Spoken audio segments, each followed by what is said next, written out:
Welcome students. तो एक बार फिर से बहुत बहुत स्वागत है आपका हमारे इस चैनल वॉरियर जोन में। मेरा नाम है जगजीवन और आज हम अपने लेक्चर को थोड़ा सा चेंज करने लगे हैं। पहले हर रोज़ हम जो शुरुआत किया करते थे लेक्चर की वो वोकैबुलरी से किया करते थे, इसके बाद टॉपिक करते थे। लेकिन आज हम जो इस लेक्चर की शुरुआत करेंगे वो टॉपिक से करेंगे और वोकैबुलरी एंड पे करेंगे। ऐसा क्यों? क्योंकि जो आज का लेक्चर है ना वो बहुत इंपॉर्टेंट होने जाने वाला है, क्योंकि आज से हम जो स्टार्ट करने जा रहे हैं वो है ग्रामर। ठीक है, तो पहले जो हम टॉपिक कर रहे थे ना वो तो कंप्रीहेंशन था, क्लोज टेस्ट था, जो नॉन ग्रामेटिकल पोर्शंस थे हमारे। लेकिन आज से जो मेन बात है कि आज से इस लेक्चर से हम ग्रामर स्टार्ट करने वाले हैं। तो grammar one of the most important part होता है हमारी इंग्लिश लर्निंग का। तो इंग्लिश लर्निंग में जब ग्रामर का इतना इंपॉर्टेंट रोल है तो हम उसको पीछे नहीं कर सकते। स्टार्टिंग आज अब जो नेक्स्ट जितने भी लेक्चर होंगे हमारे ग्रामर से होगी, और उसके बाद फिर जो वोकैबुलरी है या fill in the blanks topic है या कोई और टॉपिक है वो साथ साथ चलते रहेंगे। तो चलिए फिर स्टार्ट करते हैं हमारा आज का पहला grammatical topic, that is noun. तो नाउन किसे कहा जाता है? ठीक है, हम शुरुआत मैंने जैसे आपको स्टार्टिंग में कहा था, जितने भी हमारे यहाँ पे कोर्सेज होंगे, जितने भी हमारे यहाँ पे क्लासेस होंगे, जितने भी हमारे यहाँ पे टीचर्स हैं, वो सारे के सारे आपको क्या करेंगे, बेसिक टू हाई लेवल लेके चलेंगे। तो हम डायरेक्ट क्या कर रहे हैं, सबसे पहले बेसिक लेवल नाउन। और नाउन शुरुआत कहाँ से हो रही है? देखो एग्जाम में क्या आना है वो हम साथ साथ करते रहेंगे। एग्जाम में किस तरह के क्वेश्चन आए थे, किस तरह के क्वेश्चन एग्जामिनर पूछ लेता है, वो सारे के सारे हम साथ साथ करते रहेंगे। ठीक है, तो स्टार्टिंग नाउन से करते हैं, और नाउन की स्टार्टिंग हम सब बच्चों को पता है कहाँ से स्टार्ट होती है कि नाउन कहाँ किसे जाता है। देखो आज तक ना कहीं ना कहीं ये कन्फ्यूजन हो जाती है कि नाउन एग्जैक्टली होता क्या।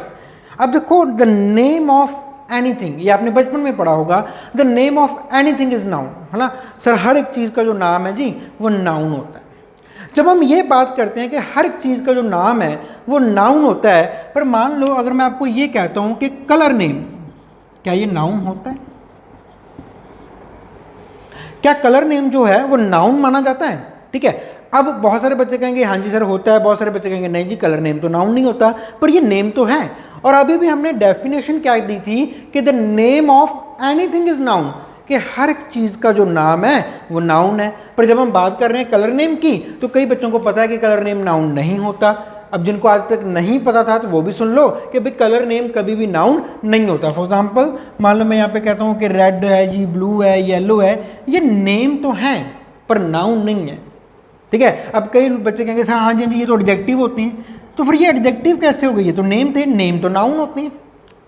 ठीक है, ये किस कैटेगरी के अंडर आते हैं? ये एडजेक्टिव की कैटेगरी के अंडर आते हैं। यानी कि यहाँ से तो क्या हुआ, जो नाउन की डेफिनेशन थी ना वही हमारी तो खत्म होगी कि name of everything is noun. तो हमने वो पुरानी जो रटी रटाई डेफिनेशन है ना कि name of everything is noun, वो नहीं करना। अब हम बात करते हैं कि नाउन किससे कहा जाता है। देखो नाउन तीन चीजों से बनता है। नाउन किसे कहते हैं? The all that you can सी, पहली बात होती है the all that you can C, the all that you can feel and the all that you can think is called noun. ये तीन इंपॉर्टेंट चीजें हैं। मैंने ये नहीं कहा कि नेम ऑफ एवरीथिंग, ठीक है, मैंने कहा ऑल दैट यू कैन सी, क्या दिख रहा है आपको, जो चीज़ें भी आपको दिख रही हैं वो सारी की सारी क्या हैं, वो सारी की सारी चीज़ें नाउन है। अब देखो आपके सामने स्क्रीन है, चाहे वो मोबाइल फ़ोन है, चाहे वो लैपटॉप है, चाहे आप कंप्यूटर की स्क्रीन पे देख रहे हो, तो वो लैपटॉप, कंप्यूटर या मोबाइल फ़ोन क्या है? That is a noun. आपके हाथ में कोई पेन है, सामने पेपर पड़ा हुआ है आपने, है ना, या कोई नोटबुक पड़ी हुई है, वो सारी चीज़ें क्या है? नाउन है। आप ये मार्कर देख पा रहे हो, आप मुझे देख पा रहे हो, आप मेरी स्पेक्स को देख पा रहे हो, मेरे हेयर देख रहे हो, मेरी शर्ट देख रहे हो, ये हर एक चीज़ क्या है? मेरी वॉच दिख रही है आपको, ये सारी चीज़ें क्या हैं? ये नाउन है। ठीक है, तो everything that you can C is noun. अगर हम बात करते हैं, मान लो जैसे आपका रूम है, अब आप आपके रूम में क्या क्या देख पा रहे हो? आप आपके रूम में क्या देख पा रहे हो? एक फ़ैन देख पा रहे होगे, है ना, ऊपर देखो जरा फ़ैन है, एसी लगा हुआ है, ये बेड पड़ा हुआ है, बेडशीट है, चेयर है, टेबल है, क्लोथ्स हैं, शूज़ हैं, जीन्स हैं, ट्राउजर्स हैं, जो कुछ भी आपको दिख रहा है ना, चाहे वो आपके कमरे में है, चाहे वो आपके सारे घर में है, चाहे कहीं बाहर है, नेचर में है, मान लो आपको ट्री दिख रहा है, आपको माउंटेन्स दिख रहे हैं, ये सारी चीज़ें क्या हैं? आपको कोई व्हीकल दिख रहा है, कार दिख रही है, जीप दिख रही है, मोटरसाइकिल दिख रहा है, स्कूटर दिख रहा है, हर एक वो चीज़ जो भी आप देख पा रहे हो वो क्या होता है? वो नाउन होता है। फिर सेकंड बात आती है all that you can feel, क्या फील होता है आपको? देखो जब हम पढ़ते हैं तो हमें कई बार गुस्सा भी आ जाता है, फील है ना, एक एंग्री फील करते हैं, तो एंग्री क्या होता है, दैट इज़ ऑल्सो नाउन। आप खुश हो, happy, that is also feeling, एक फीलिंग है हमारी। हम सैड हो जाते हैं, उदास हो जाते हैं, वो भी क्या है, दैट इज़ ऑल्सो नाउन। ठीक है, आप लव फील कर सकते हो, दैट इज़ ऑल्सो नाउन। आप किसी की काइंडनेस को फील कर सकते हो, आप किसी की मर्सी को फील कर सकते हो, तो वो सारी चीज़ें क्या हैं, दैट इज़ ऑल्सो नाउन। फिर तीसरे नंबर पर बात करते हैं all that you can think. अब देखो सी में क्या था, जैसे मान लो आपने एक पर्सन को देखा, तो पर्सन क्या है, पर्सन जो नाउन है, आप उसको देख पा रहे हो, वो है ऑल दैट यू कैन सी, उसकी एग्जांपल आ गई। एक हम बात कर रहे हैं कि फील में, अब उसी पर्सन को क्या, वो पर्सन बड़ा हैप्पी नज़र आ रहा है हमें, है ना, तो हम देख तो किसको रहे हैं, देख तो पर्सन को रहे हैं, हैप्पी को तो ना देख रहे, पर वो फील क्या कर रहा है, या हम उसको देख के, जैसे कोई कई बार क्या होता है, बड़ा छोटा सा बच्चा होता है, हम उसको देख के बड़ा मुस्कुराते हैं, या हम बड़ा खुश हो जाते हैं, हम हैप्पी फील करते हैं उसको देखकर। तो अब क्या हुआ, देखा किसको, देखा तो हमने एक बच्चे को या पर्सन को, लेकिन हमने फील क्या किया, हमने एक बड़ा हैप्पी सा मोमेंट फील किया, तो वो हैप्पी क्या हो गया, ठीक है, दैट इज़ अ नाउन। फिर आगे थिंक।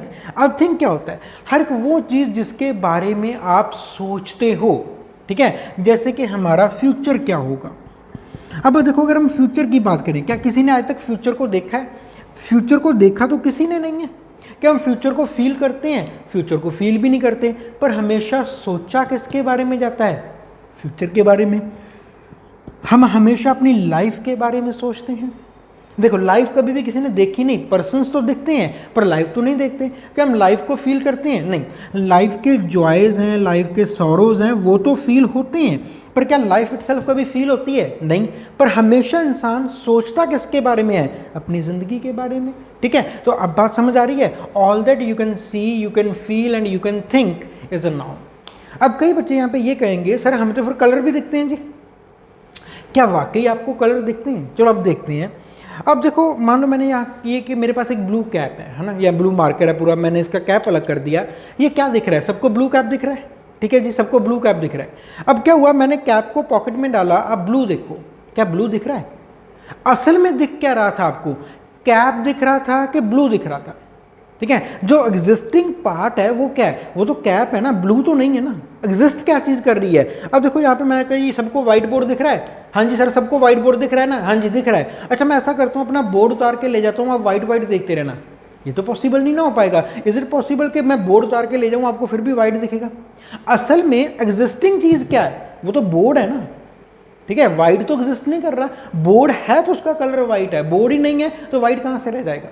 इसीलिए जो कलर नेम होते हैं ना वो दिखते नहीं है, वो कलर नेम क्या है, दैट इज़ अ एडजेक्टिव, उसे नाउन नहीं माना जाता। अब अगर हम देखो पुरानी डेफिनेशन पे आते हैं, पुरानी वाली कि name of everything is noun, असल में ये क्या थी, ये आधी अधूरी डेफिनेशन थी कि name of everything is noun. होता क्या है, होता ये है कि जब हम ये पूरी कहानी सुनाते होते हैं ना भी name of everything is noun, ये इनकम्प्लीट थी, पूरी क्या होती है, the name of everything is noun but it should exist in its own self. हर एक चीज़ का नाम जो है वो नाउन होता है, पर वो चीज़ अपने आप में कुछ होनी भी तो चाहिए ना। होनी भी चाहिए का मतलब whether in a physical form और नॉन फिजिकल फॉर्म, पर वो चीज़ एग्जिस्ट तो कर रही हो ना दुनिया में। अगर वो चीज़ एग्जिस्ट ही नहीं कर रही दुनिया में, ठीक है, तो फिर वो नाउन कैसे बन जाएगी, कैसे? अब इस चीज़ को ईजिली समझते हैं। अब देखो मान लो मैं किसी शॉप पे जाता हूँ, अब मैं किसी शॉप पे गया तो मैं कहता हूँ भाई साहब ऐसा करो यार भूख लगी है मुझे ना समोसे दे दो, तो समोसे इज समथिंग दैट एग्जिस्ट, तो वो बंदा मुझे समोसे दे देगा। समोसे कौन सा नाउन हो गया, वो कॉमन नाउन हमारे पास सी, हम उसे देख सकते हैं ना, तो वो समोसे उसने दे दिए, चलो ठीक है हम समोसे लेके खुश हो गए, ठीक है जी। वो खुशी भी तो एग्जिस्ट करती है ना दुनिया में, ठीक है, हंसी गमी खुशी ये सारे एग्जिस्ट कर रहे हैं ना, हमारी लाइफ हमारा फ्यूचर एग्जिस्ट तो कर रहा है ना। वो उसकी कोई फिजिकल फॉर्म नहीं होती हंसी की या खुशी की या गमी की, लेकिन वो एग्जिस्ट तो करते हैं, ठीक है। अब जो फ्यूचर है या लाइफ है इसका कोई फिजिकल फॉर्म नहीं है, पर फिर भी फ्यूचर एग्जिस्ट तो करता है ना, चाहे वो हमारी बातों में एग्जिस्ट कर रही है, किसी और चीज़ में एग्जिस्ट कर रहा है। फ्यूचर नाम की चीज़ है तो है, माना कि वो फिजिकल फॉर्म में नहीं है। लेकिन अब देखो मान लो मैं शॉप पे जाता हूँ, मैं कहता हूँ भाई साहब जल्दी करो रेड दे दो। अब वो भाई साहब भी चकरा गए, यार मैं क्या दूँ इसको रेड, भाई साहब जल्दी करो रेड दे दो। रेड क्या है, रेड तो कुछ भी नहीं है। हाँ मैं ये कह सकता हूँ कि रेड मार्कर दे दो, रेड शूज़ दे दो, रेड चेयर दे दो, रेड ट्राउजर्स दे दो, कोई तो चीज़ होगी ना जो मुझे रेड कलर में चाहिए। रेड अपने आप में तो कोई चीज़ नहीं।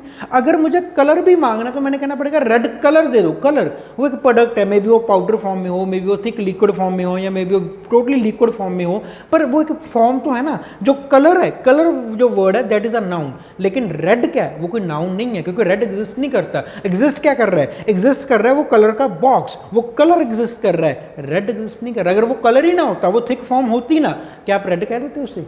नहीं ना। तो इसीलिए जितने भी कलर नेम्स होते हैं उनको नाउन नहीं माना जाता। नाउन सिर्फ वही चीज़ हो सकती है जो फिजिकली या नॉन फिजिकली पोर्शंस में एग्जिस्ट करती है। इतनी बात समझ आई? तो ये थी हमारी डेफिनेशन कि नाउन किसे कहते हैं। ठीक है, अब नाउन को हमने क्या सीखना है, दो तरह से सीख सकते हैं। All that you can see, you can feel और you can think is called noun. या फिर अगर हम प्राइम डेफिनेशन से इसको सीखते हैं तो प्राइम डेफिनेशन हमारे पास क्या होती है, the name of everything is noun. पर यहाँ तक ये आधी अधूरी है, हमने इसको पूरा कैसे करना होता है, the name of everything is noun but it should exist in its own self. तो यहाँ तक जो हमारी बात हुई वो नाउन की डेफिनेशन की होगी। अब हम बात करते हैं नाउन के टाइप्स के बारे में। तो जल्दी से मुझे कमेंट करके बता दो कि नाउन के कितने टाइप्स होते हैं। ठीक है, नाउन के टाइप्स कितने होते हैं, कमेंट करो। मैं आपको आधा मिनट दे रहा हूँ, आधे मिनट के बाद फिर मैं यहाँ पे सारे लिखूंगा। ओके, तो अब 5 टाइप्स होती हैं हमारे पास नाउन की। बहुत सारे बच्चों को ऑलरेडी पता होगा ये।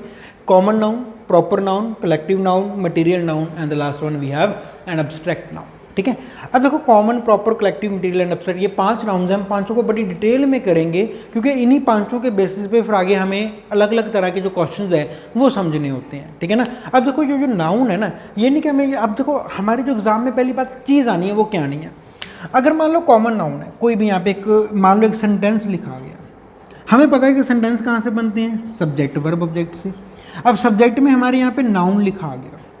ठीक है, कोई भी एक नाउन लिखा आ गया, वहाँ पे गलती ये थी कि भी सर इस नाउन के आगे जी ए आना था कि या द आना था, आर्टिकल आना था। अब ये कौन तय करता है कि नाउन के आगे ए आएगा कि द आएगा? ठीक है, ये तय करता है कि जो दिया गया नाउन है वो कॉमन नाउन है या फिर वो प्रॉपर नाउन है। तो हमें कभी भी नाउन के क्वेश्चन में, अगर मान लो मैं कहता हूँ हमें स्पोर्टिंग एरर्स आ रहा है, ठीक है, सेंटेंस में से हमने गलती को फाइंड आउट करना है, तो हमें वहाँ पे बात ये नहीं है कि सर हमें तो ये कॉमन नाउन प्रॉपर नाउन वाले क्वेश्चन तो आएंगे नहीं, ऑब्वियसली नहीं आएंगे, पर आपको आर्टिकल वाले क्वेश्चन तो आएंगे।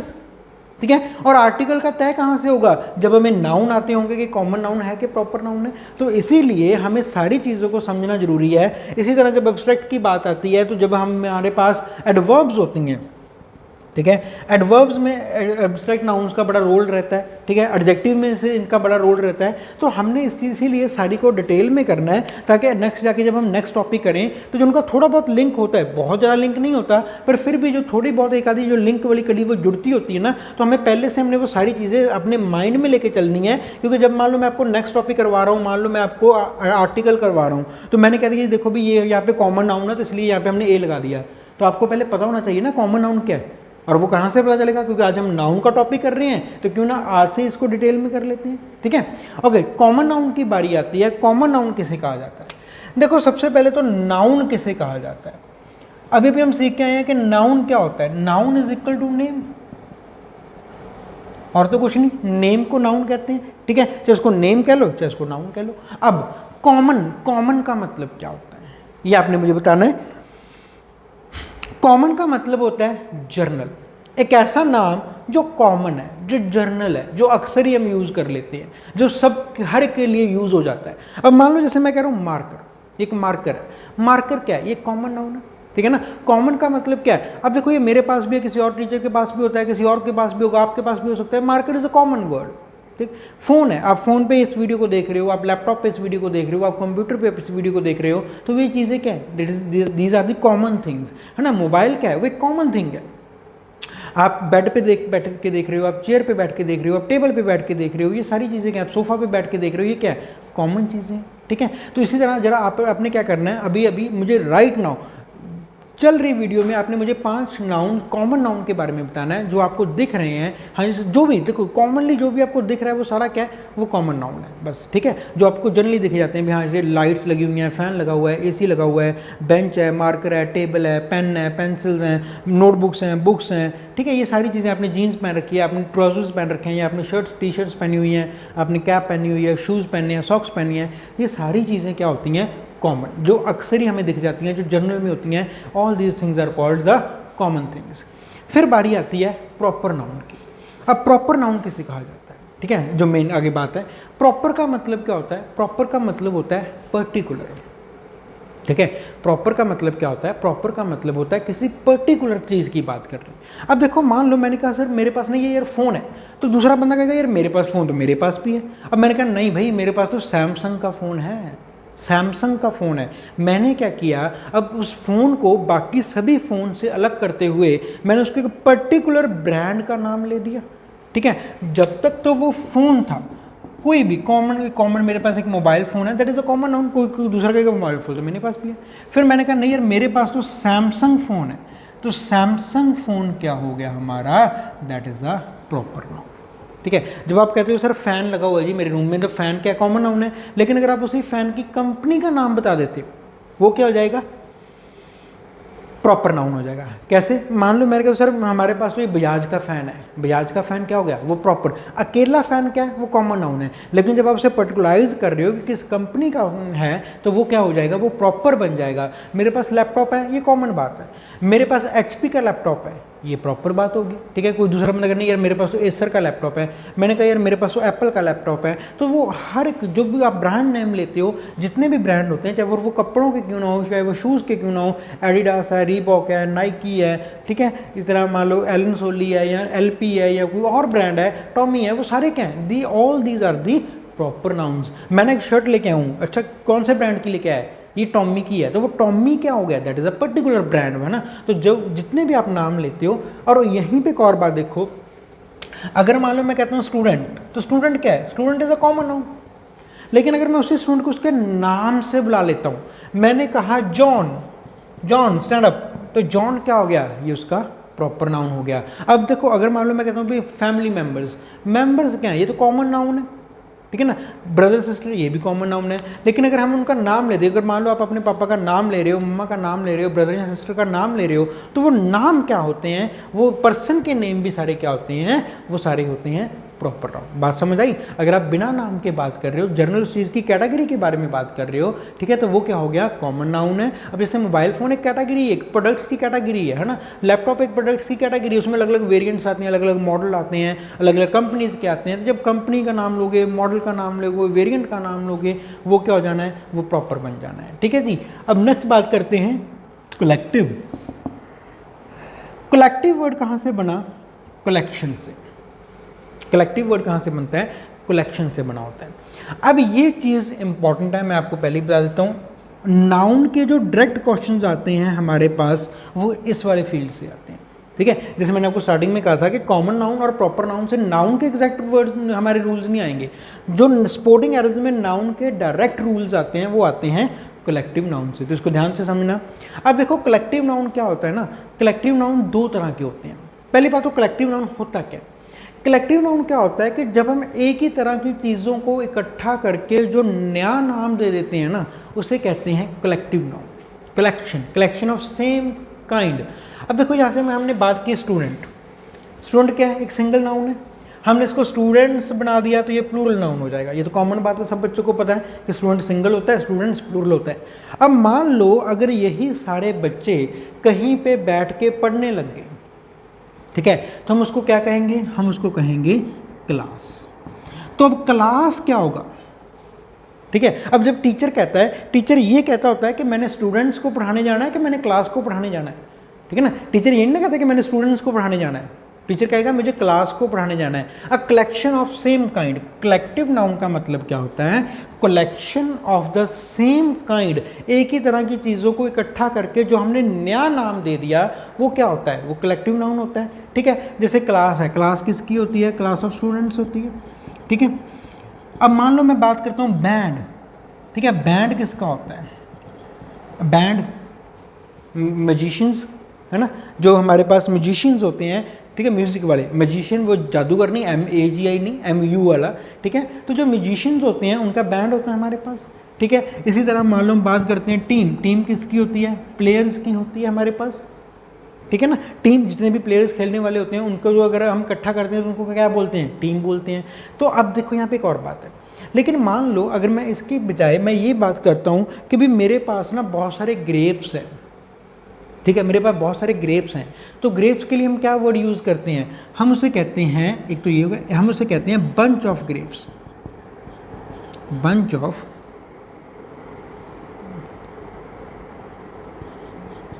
ग्रेप्स। लेकिन यहाँ पे एक प्रॉब्लम है, अगर कीज़ होंगी तो भी तो वो बंच ही कहलाएगा ना। अब बंच ऑफ तो ग्रेप्स भी होता है, बंच ऑफ तो कीज़ भी होता है, ठीक है। अगर हम बंच की ही बात करें, बंच ऑफ स्टिक्स भी हो सकता है, बंच तो किसी और चीज़ का भी हो सकता है, ठीक है, बंच तो स्ट्रॉबेरीज का भी हो सकता है। तो अब बंच, अब देखो मैंने कहा, टीचर ने कह दिया, अब देखो यहाँ पे दो बातें हैं कि जब हमारे पास जो पहले वाले कलेक्टिव नाउन है ना, तो इनके आगे बाद हम ये नहीं लिखते कि क्लास ऑफ स्टूडेंट्स, ये गलत हो जाएगा। यहाँ पे सिर्फ हमने एक ही वर्ड को लिखना होता है, सिर्फ क्लास, क्लास इज स्टडिंग। अगर आपके एग्जाम में मान लो स्पोर्टिंग एरिया में ये लिखा आ गया कि class of students is studying, या band of musicians is performing, या team of players is playing, तो ये सारा गलत हो जाएगा। कभी भी टीम के बाद ऑफ प्लेयर्स नहीं लिखा जाता, ठीक है, कभी भी क्लास के बाद ऑफ स्टूडेंट्स नहीं लिखा जाता। ये इंपॉर्टेंट रूल है, आपने इसको समझना है, आपने इसको याद रखना है। तो जब हम बात कर रहे थे टीम ऑफ प्लेयर्स, तो हमें टीम ऑफ प्लेयर्स लिखने की जरूरत नहीं, क्योंकि हमें कॉमन नहीं पता। देखो टीम हमेशा ही किसकी बनती है, टीम हमेशा प्लेयर्स की बनती है। जब हमें पता है कि टीम और कोई चीज़ है ही नहीं जहाँ से टीम बनेगी, तो मुझे प्लेयर्स कहने की जरूरत ही नहीं। और कोई चीज़ है ही नहीं जहाँ से क्लास बनेगी, क्लास हमेशा ही किसकी होती है, स्टूडेंट्स की होती है, तो हमें वहाँ पर क्लास ऑफ स्टूडेंट्स लिखने की जरूरत नहीं। लेकिन जब मैंने कहा बंच, ठीक है, अब मान लो हमने बोला जी जो चाबियों का गुच्छा होता है उसे क्या कहते हैं, सर उसे बंच कहते हैं। अच्छा, जो ग्रेप्स का गुच्छा होता है उसे क्या कहा जाता है, सर उसे बंच कहा जाता है। अब मान लो मैंने आपको कहा भी जाओ बेटा ऐसा करो, जाके बंच लेके आओ, क्या आपको ये क्लियर हुआ कि बंच ऑफ ग्रेप्स लेके आना था कि बंच ऑफ कीज लेके आना था? ये तो क्लियर नहीं ना हुआ। जब हमें क्लियर नहीं हुआ तो यहाँ पे रूल बना कि हमें बंच के साथ हमेशा लिखना पड़ेगा कि अगर वो बंच है तो किस चीज़ का है। अब इसी तरह मान लो हम बात करते हैं फ्लॉक। फ्लॉक का मतलब क्या होता है, झुंड। किस चीज़ का झुंड, फ्लॉक तो किसी भी गोट्स का भी हो सकता है, फ्लॉक ऑफ शीप भी हो सकता है, फ्लॉक ऑफ काउस भी हो सकता है। फ्लॉक तो बहुत झुंड है, जानवरों का झुंड है, फ्लॉक किसी भी चीज़ का हो सकता है, ठीक है। अब यहाँ पे एक और बच्चों नोट करो चीज़, यहाँ पे हमने लिखना है गोट्स, हमेशा एस आती है, ठीक है ना। गोट्स है, काउज है, स्टिक्स है, कीज है, ग्रेप्स है। लेकिन शीप वाले केस में हम शीप्स नहीं लिख देते, क्योंकि अब बहुत सारे बच्चों को पहले ही पता होगा कि शीप सिंगल भी शीप होता है और शीप प्लूरल भी शीप होता है, ठीक है। कई बच्चे ना कंफ्यूज हो जाते हैं कि फ्लॉक ऑफ गोट लिखा जाए कि फ्लॉक ऑफ गोट्स लिखा जाए। अब देखो एक चीज़ तो परमानेंट समझ लो, अगर वो फ्लॉक है तो कॉमन सी बात है किसी एक सिंगल गोट से तो बना नहीं होगा। झुंड बनता ही कब है, जब कोई 4, 5, 10 जानवर इकट्ठे होंगे तभी झुंड बनेगा ना, एक जानवर तो झुंड नहीं बना सकता। तो इसीलिए आप कभी भी किसी भी हालत में से फ्लॉक ऑफ गोट नहीं कह सकते, ये हमेशा क्या होता है, फ्लॉक ऑफ गोट्स। सिर्फ शीप वाले केस में हम शीप क्यों कहते हैं, क्योंकि शीप का प्लूरल भी शीप होता है, इसलिए फिर हमें एस नहीं लगानी पड़ती। तो लेकिन कई बच्चे समझ लेते हैं भी शीप तो एस नहीं लगती, सिंगल है तो बाकी भी सिंगल लिखने हैं। नहीं, ऐसा नहीं है, वो प्लूरल ही रहेगा, हर बार प्लूरल ही लिखना है। इसी तरह मान लो मैं बात कर रहा हूँ हीप। हीप का मतलब क्या होता है, ढेर। किस चीज़ का ढेर। अब ये हीप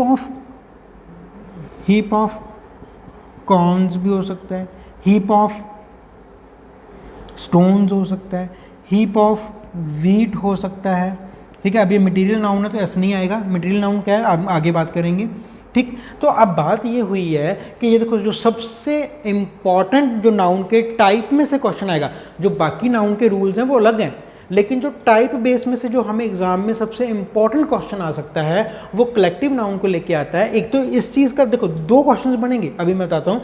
एक तो एक इस चीज़ को लेके बनता है, इस चीज़ को लेके क्या बनता है कि भाई जब भी हम ये बात करेंगे कि क्लास है, बैंड है, टीम है, ऐसे कलेक्टिव नाउन जो एक ही तरह की चीज़ों से बनते हैं, जब जिनसे सिर्फ एक ही नाउन आगे बन पाता है तो उसके बाद लिखने की ज़रूरत नहीं होती। लेकिन जिनके मल्टीपल ऑप्शंस आ जाते हैं तो वहाँ पे हमें हमेशा लिखने की जरूरत पड़ेगी। मान लो अगर आपको एग्जाम में लिखा आ गया ना कि flock is grazing in the green fields, flock is grazing, क्या आपको पता चला भी कौन सा फ्लॉक ग्रेज कर रहा है?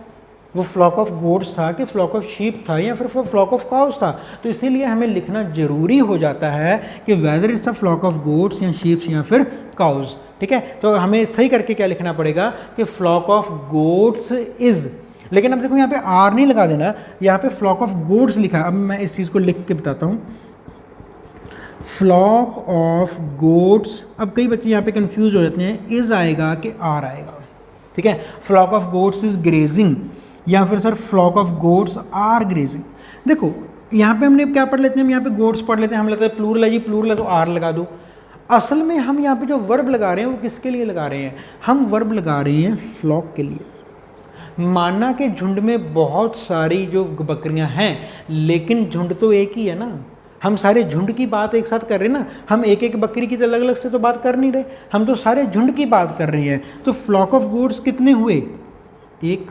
तो एक के लिए जो वर्ब आएगी वो क्या आएगी? सिंगल, वो प्लूरल नहीं आएगी। सो फ्लॉक ऑफ गोट्स इज आएगा, आर नहीं आएगा। ठीक है, दूसरी टाइप की गलती होगी कि एग्जाम में क्या आ सकता है, एक तो एग्जाम में ये लिखा सकता है team of players is playing. अब मान लो एग्जाम में ये लिखा आ गया कि team of players is playing, तो ये सेंटेंस गलत है। हमें पता लगा क्यों गलत है, क्योंकि टीम हमेशा ही प्लेयर से बनती है, तो यहाँ पे कभी भी प्लेयर्स लिखना जरूरी नहीं है, एनवायरन नहीं है, तो ये आपको हटाना पड़ेगा। आपको क्या लिखना पड़ेगा? Team is playing.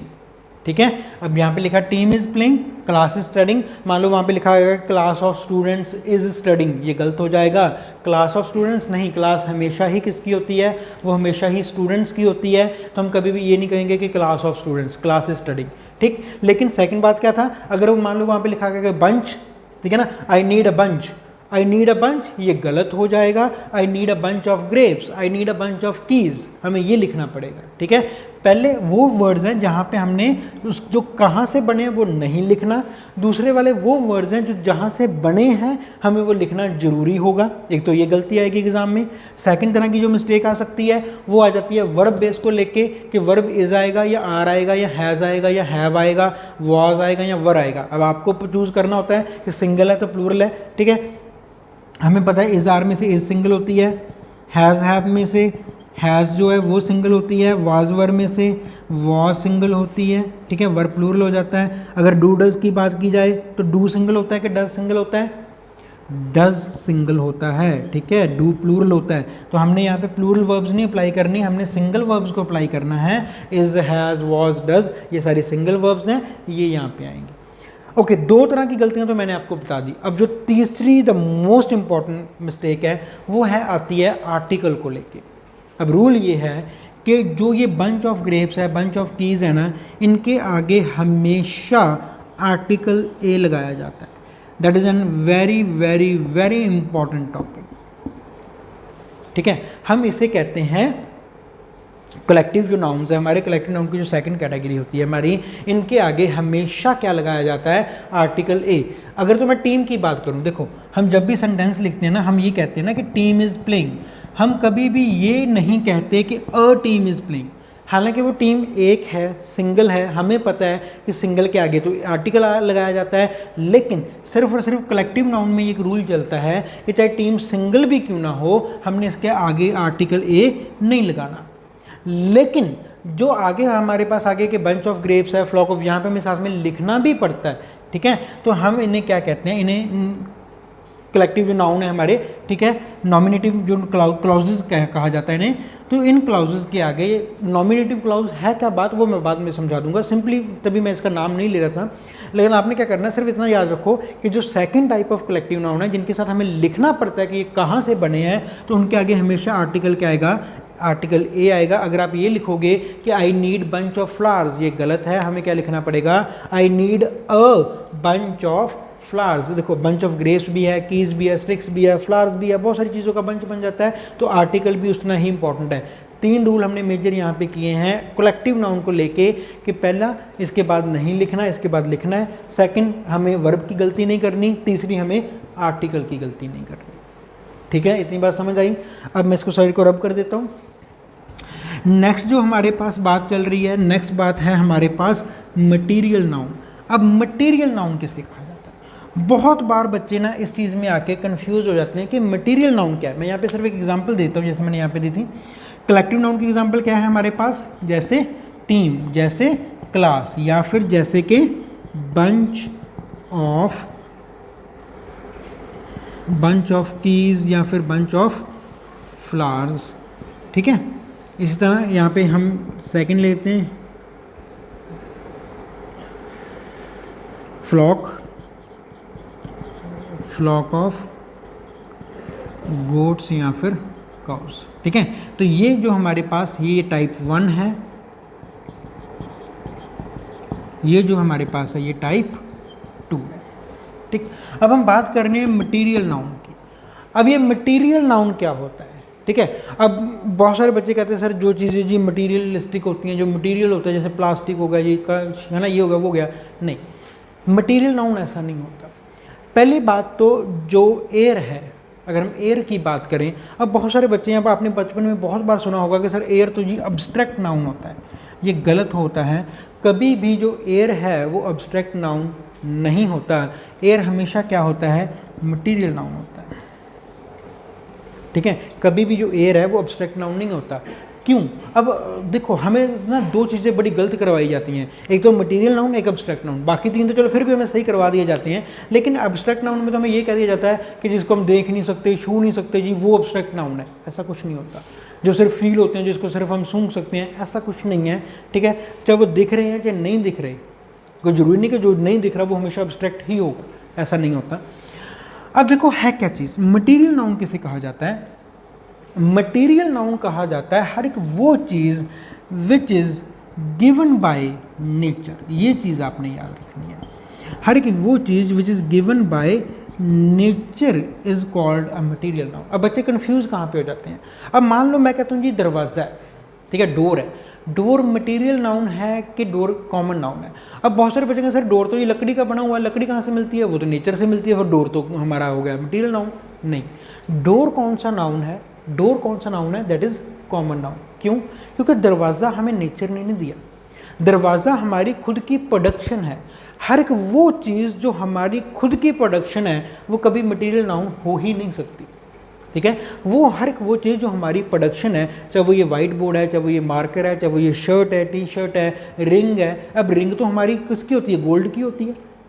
ठीक है, लेकिन रिंग कौन सा नाउन है? रिंग तो कॉमन नाउन है। अगर वही रिंग तैयार कर दे कल्याण वाले तो वो क्या हो जाएगा? Proper noun. ठीक है, अभी तक इसमें मटेरियल कहाँ पे आया? मटेरियल नाउन तो आया ही नहीं। अगर मान लो मैं शर्ट की बात करता हूँ तो ये शर्ट कौन सा नाउन है? ये तो कॉमन नाउन है भाई। शर्ट किसकी बनी है? कॉटन की बनी हुई है, तो क्या हुआ? पर है तो शर्ट ना, ये तो हमारी प्रोडक्शन है। ठीक है, तो शर्ट क्या है? That is a common noun. अगर अब यही शर्ट किसने बना दी? मान लो एलन सोली ने बना दी, तो एलन सोली कौन सा हो गया? ये तो ब्रांड नेम आ गया, ये तो प्रॉपर नाउन हो गया। मटीरियल नाउन कहाँ से आएगा? जब हम बात करते हैं हर एक वो चीज़ which is given by nature is called a material noun. अब नेचर हमें क्या देती है? जैसे नेचर ने हमें दिया वुड, नेचर ने हमें दिया कोल, नेचर ने हमें दिया गोल्ड, लेकिन गोल्ड रिंग नेचर ने नहीं दी। ये याद रखने वाली बात है। अब देखो, जो हमें नेचर से गोल्ड मिलता है क्या वो एज इट इज़ रिंग की शेप में मिल जाता है? नहीं ना, रिंग तो हमारी प्रोडक्शन है। तो जो रिंग अगर आप नाम लोगे ना, अगर आप कहते हो यार मेरे पास ना गोल्ड रिंग है, तो यहाँ पे जो गोल्ड है वो एडजेक्टिव बन जाएगा, वो नाउन नहीं रह जाएगा। रिंग क्या है? दैट इज़ अ नाउन, और वो कौन सा नाउन है? कॉमन। ठीक है, वो कल्याण वालों ने बनाई है तो प्रॉपर हो जाएगा। लेकिन जब हम गोल्ड उसको एज अ रॉ फॉर्म में बात करते हैं ना, जो ज़मीन से निकलता है, ठीक है, तो वो वाला जो गोल्ड है, वो वाला जो कोल है, वो वाला जो वुड है। अब देखो, आपने वुड से टेबल तैयार कर दिया, आपने वो पूरा एक वुड का टेबल तैयार कर दिया, पर जो टेबल है वो तैयार कर दिया ना, टेबल कौन सा नाउन है? वो कॉमन है। अगर वही टेबल गोदरेज वालों ने तैयार कर दिया तो वो क्या बन जाएगा? वो प्रॉपर बन जाएगा। पर याद रखने वाली बात यह है कि वो टेबल मटेरियल नाउन नहीं है। लेकिन हाँ, टेबल को बनाने के लिए हमने यूज़ क्या किया? लकड़ी। लकड़ी कहाँ से मिली? नेचर से। तो वुड वाला हमारा जो नाउन है वो कौन सा हो गया? That is natural. ये बात समझ रहे हो? इसी तरह अगर हम मान लो कॉटन की बात करते हैं, मान लो हम मिल्क की बात करते हैं तो ये सारी चीज़ें हमारे पास क्या हैं, मिल्क भी कहाँ से मिलता है। अब कोई लोग कहेंगे सर मिल्क तो कैटल से मिलता है जी, लेकिन कैटल से भी उसकी जो उत्पत्ति होती है वो क्या, that is a natural process ना। हम मिल्क को अपने घर पे तो तैयार नहीं कर सकते, अगर करेंगे तो that is will be a synthetic product, वो तो नहीं चाहिए। जो हमारा नेचुरल फॉर्म वाला जो मिल्क होता है that is a natural form. तो हर एक वो चीज़ जो with the help of nature बनाई जाती है या जो गिवन बाय नेचर है एज इट इज़, तो वो सारी चीज़ें क्या होती हैं, वो सारी चीज़ें होती हैं मटेरियल। इस तरह तो अगर हम कॉटन की भी बात करें, कॉटन की तो हम खेती करते हैं, बीज हम बोते हैं, पानी हम लगाते हैं, खाद हम डालते हैं, लेकिन क्या फिर कॉटन नेचुरल हुई कि मैन मेड हुई, ठीक है। लेकिन जब पौधा बड़ा हुआ उसके ऊपर जो कॉटन आई वो कहाँ से आई, that is a natural process. तो ये याद रखना कि जैसे अब गोल्ड निकालने के लिए भी एफर्ट तो बंदा करता है ना, ठीक है। कॉटन उगाने के लिए भी एफर्ट बंदा कर रहा है, वीट हो गया, राइस हो गया, कौन जितनी भी हमारी फसलें हैं, जितने भी हमारे वेजिटेबल है, फ्रूट हैं, वो सारे क्या हो गए, माना कि हमने एफर्ट्स किए हैं पर उस एफर्ट से वो चीज़ हमारी नहीं होगी, वो नेचुरल है। कोई भी फ्रूट उग रहा है, कोई भी वेजिटेबल उग रही है, वो सारी की सारी चीज़ें नेचुरल प्रोसेस से बनती हैं, इसीलिए उन्हें क्या कहा जाता है, उन्हें मटेरियल नाउन के अंडर रखा जाता है। Everything which is given by nature is a material noun. Last पे हम आके बात करते हैं अब्स्ट्रैक्ट नाउन। अब ये अब्स्ट्रैक्ट नाउन क्या होता है। अब बहुत सारे बच्चों का वही कॉमन रटा जवाब होता है, सर जिसे छू नहीं सकते जी, जिसे देख नहीं सकते, ठीक है। अब छू नहीं सकते, मान लो मैं तो बिजली की नंगी तारें हैं, छू तो इनको भी नहीं कोई सकता, इसका मतलब ये नहीं कि वो अब्स्ट्रैक्ट बन गई। जिन्हें देख नहीं सकते, आज तक हमने किसी ने भी बिग बॉस का बॉस तो देखा ही नहीं, क्या वो अब्स्ट्रैक्ट नाउन है, नहीं ना। असल में अब्स्ट्रैक्ट का मतलब क्या होता है, अब्स्ट्रैक्ट का मतलब होता है एक बेसिक फंडामेंटल रूल होता है, वेटलेस एंड वॉल्यूमलेस। हर एक वो चीज़ जिसका ना तो कोई वेट है और जो ना ही कोई वॉल्यूम कवर करे, that is an abstract noun, ठीक है। जिसका ना तो कोई वेट होता है और ना ही जो कोई वॉल्यूम कवर करती है। अब सबसे पहले हम यहाँ पे एक रॉन्ग एग्जांपल करेंगे, एयर, जो हमें आज तक बचपन से लेके आज तक हमें अब्स्ट्रैक्ट नाउन के नाम पे करवाई जाती है। देखो सबसे पहले अगर हम बात करते हैं एयर, क्या एयर का वेट होता है, बिल्कुल होता है, एयर का तो वेट होता है। क्या एयर वॉल्यूम कवर करती है, हाँ जी बिल्कुल, एयर तो वॉल्यूम भी कवर करती है। अगर आप उसे गुब्बारे में भरोगे तो गुब्बारा फूल जाएगा, क्यों फूल जाएगा, क्योंकि उसने एयर ने वॉल्यूम को कवर कर लिया। अब भरे हुए गुब्बारे का वेट खाली गुब्बारे से ज़्यादा होगा, बिल्कुल ज़्यादा होगा, क्यों, क्योंकि एयर का तो अपना वेट भी होता है। तो एयर कभी भी अब्स्ट्रैक्ट नाउन नहीं होती, बल्कि एयर मैंने जैसे पहले ही बताया क्या होता है, एयर मटीरियल नाउन होता है। क्यों, क्योंकि देखो एयर बनती कहाँ से है, a mixture of gases, sand या डस्ट पार्टिकल्स। गैसेस कहाँ से मिलती हैं, नेचुरल हैं। सैंड या डस्ट पार्टिकल्स कहाँ से मिलती हैं, नेचुरल है। तो एयर क्या है, mixture of all the natural products, तो वो भी क्या हो गया, मटेरियल नाउन ही माना जाएगा ना, ठीक। अब्स्ट्रैक्ट नाउन, वेटलेस और वॉल्यूमलेस, कैसे। अब मान लो मैं कहता हूँ यार मेरे अंदर तो ना आज खुशी बहुत है, मेरे अंदर तो आज खुशी बहुत है, तो ये जो हैप्पीनेस है ना मेरे अंदर, जो हैप्पी वाला वर्ड आ गया मेरे पास, ठीक है, ये क्या हुआ। अब मेरे अंदर तो आज खुशी बहुत है, हैप्पी हूँ मैं तो बड़ा, तो हैप्पी क्या इसका कोई वेट होता है, क्या ये कोई वॉल्यूम कवर करता है। अब मैंने ये कह तो दिया कि मेरे अंदर आज खुशी बहुत है, क्या मेरा पेट फूल जाएगा भैया मेरे अंदर खुशी आ गई, ऐसा तो कुछ नहीं होने वाला। क्या इससे मेरा वेट बढ़ जाएगा, भैया आज तो इसके अंदर खुशी है, ये 5 किलो और ज़्यादा इसका वजन हो गया, ऐसा तो कुछ नहीं होने वाला ना। तो जब हम बात करते हैं वेटलेस एंड वॉल्यूमलेस चीज़ों की, उसमें एयर नहीं आता। तो जैसे हैप्पी हो आप, सैड हो, मान लो मैं कहता हूँ यार ये कमरा तो दर्दों से भरा पड़ा है, अब ये कमरा तो दर्दों से भरा पड़ा है, आपने बहुत बार ऐसा सुना होगा, है ना, ये कहानी तो दर्दों की भरी हुई कहानी है, या ये वाली स्टोरी तो हास्यों से भरी हुई स्टोरी है। पर वो हास्यों से भरी हुई तो है, पर इसका मतलब ये नहीं कि वो उसका वेट बढ़ गया या वॉल्यूम ज़्यादा कवर कर लिया या बुक के पेजेस ज़्यादा लग गए क्योंकि उसमें हादसा बहुत था, ऐसा कुछ नहीं होने वाला, ठीक है। तो हर एक वो चीज़ जो वेटलेस है और जो वॉल्यूमलेस है, that will be count in a abstract noun. तो एक बार आप दोबारा से पांचों को देख लेते हैं। कॉमन नाउन क्या होता है, हर एक वो चीज़ जो बेसिक है, जो जर्नल है, जो आपको वैसे दिख रही है सामने, वो कॉमन है। प्रॉपर क्या है, जब आप उसको कॉमन से अलग निकाल देते हो, आप उसे पर्टिकुलराइज कर देते हो कि भाई मेरे पास स्पेशल ये वाली प्रोडक्ट है, मेरे पास तो लैपटॉप तो मैं सभी के पास हैं, पर मेरे पास तो एप्पल का लैपटॉप है, तो एप्पल वर्ड के वहाँ पे क्या हो जाएगा, प्रॉपर वर्ड बन जाएगा, ठीक है। फिर हम अगर कलेक्टिव की बात करते हैं, कलेक्टिव क्या है, कलेक्शन ऑफ सेम काइंड, एक ही तरह की चीज़ों को इकट्ठा करके जो नया नाम दे दिया जाता है उसे कलेक्टिव कहते हैं। हमने एयर को कलेक्टिव में क्यों नहीं रखा, एयर भी तो collection of sand, dust particles या गैसेज है ना, इसीलिए नहीं रखा क्योंकि एयर क्या है, कलेक्शन ऑफ सैंड भी है उसमें डस्ट भी है, उसमें गैसेस भी हैं, सेम काइंड तो नहीं रहा ना। अगर मान लो मैं क्लास की बात करूँगा ना, क्लास हमेशा ही किसकी होती है, स्टूडेंट्स की। ये बात याद रखना, क्लास कभी भी स्टूडेंट प्लस टीचर की नहीं होती। अगर मान लो मैं क्लास की बात कर रहा हूँ ना, क्लास डजंट मीन कि student plus teacher, class only means just students, class teacher के साथ नहीं होती, ठीक है। तो क्लास सेम काइंड की बात हो रही है।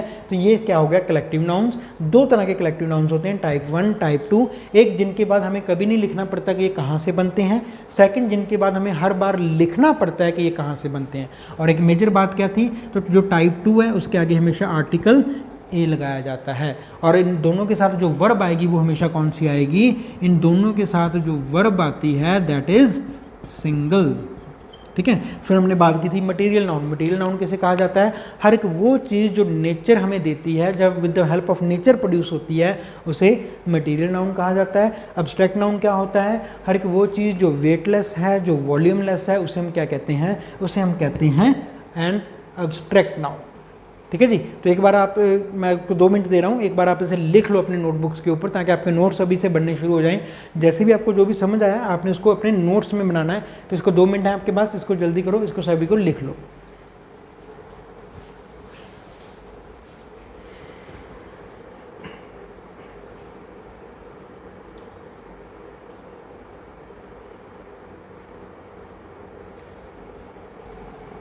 ओके तो आज की वीडियो ऑलमोस्ट हमारा टाइम जो ख़त्म हो चुका है। अब नेक्स्ट वीडियो में हम इसको कंटिन्यू भी करेंगे। साथ साथ पहले मैं जहाँ तक जो हमने किया है इसके बेसिस पे हम क्वेश्चन की एक एक्सरसाइज है, 10 क्वेश्चन होंगे, वो पहले वो सॉल्व करेंगे, ठीक है। और इसके बाद जो हमारा नेक्स्ट इसी को बेस को लेके हम चलेंगे। तो आज की वीडियो में तो हम यहाँ पे आज जो वोकैबुलरी है वो नहीं कर पाएंगे, क्योंकि ऑलरेडी 40 मिनट्स हो चुकी हैं। तो मैं चाहता हूँ कि लेक्चर बहुत लंबा ना चला जाए, कि ऐसा ना हो जाएगा आप बोर हो जाओ कितना लंबा लेक्चर हो गया, ठीक है। क्योंकि 15-20 मिनट हमारी वोकैबुलरी को भी लग जाते हैं, तो 1 आवर की सीटिंग देना मुश्किल हो जाता है। 40-45 मिनट्स की सीटिंग कॉमन होती है बच्चों के लिए, ठीक है। तो ऐसा ना हो कि कहीं वो समझ ना आए हमें, तो वो वैसे ही फिर वेस्ट चला जाए। लेकिन नेक्स्ट लेक्चर में हम इस चीज़ का ख्याल रखेंगे कि आपकी 30 मिनट्स की जो वो हमारी टॉपिक की वीडियो हो, और जो रिमेनिंग हमारे 15 मिनट है वो वोकैबुलरी की तरफ चले जाएं, ठीक। लेकिन अभी तक एक मैं आपको रिक्वेस्ट करना चाहता हूं, जिन्होंने अभी तक हमारा चैनल वॉरियर जोन सब्सक्राइब नहीं किया है, वो प्लीज़ हमारा जो वॉरियर जोन चैनल है वो उसको सब्सक्राइब कर लें। साथ ही अगर आपको वीडियो अच्छी लगी है तो लाइक करो, आपने नोटिफिकेशन जो बेल आइकॉन है उसको भी प्रेस करना है। That's all for today, thank you very much.